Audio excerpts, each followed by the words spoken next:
Call of Duty Black Ops 3 follows on from one of the better recent entries, Sledgehammer's innovative Advanced Warfare. So can it further change the game, or is it just another annual instalment that treads water? Let's start with the campaign. The plot's your usual technology gone awry nonsense, with a few famous faces thrown in for good measure, but Black Ops 3 does make a few key changes to the formula. For one, you can now play as a male or a female. There are cinematics in the middle of missions which help break things up a little, and there are mini boss fights scattered throughout the game, though most of them are incredibly simplistic. Also, Treyarch weren't lying when they said the game was longer than the usual 4 or 5 hour campaign.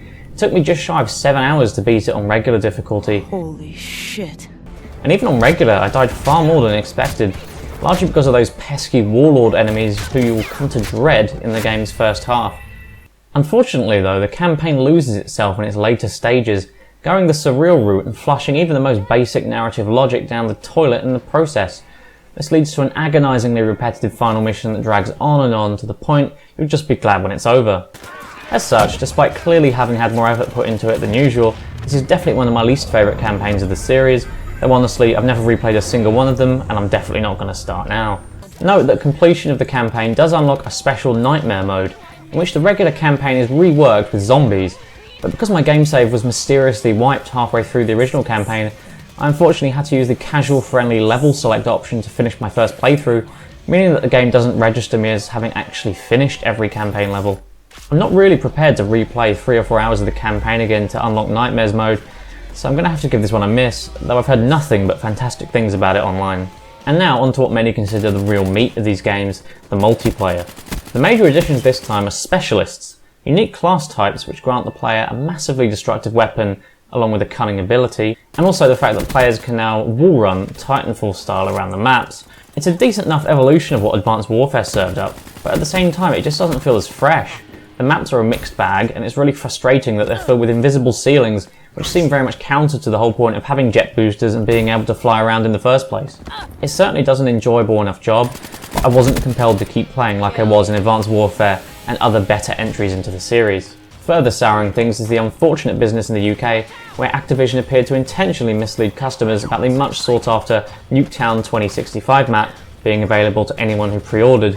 Rather than being exclusive to the cesspool of a video game shop, I tried to avoid like the plague, known as Game. I was really looking forward to playing it, but it's depressing to see it go retailer exclusive when the rest of the world appeared to get it merely for pre-ordering.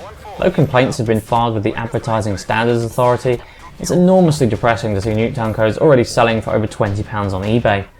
Vote with your wallets, people, don't buy into this shit, and don't let yourself be exploited. Okay, rant over.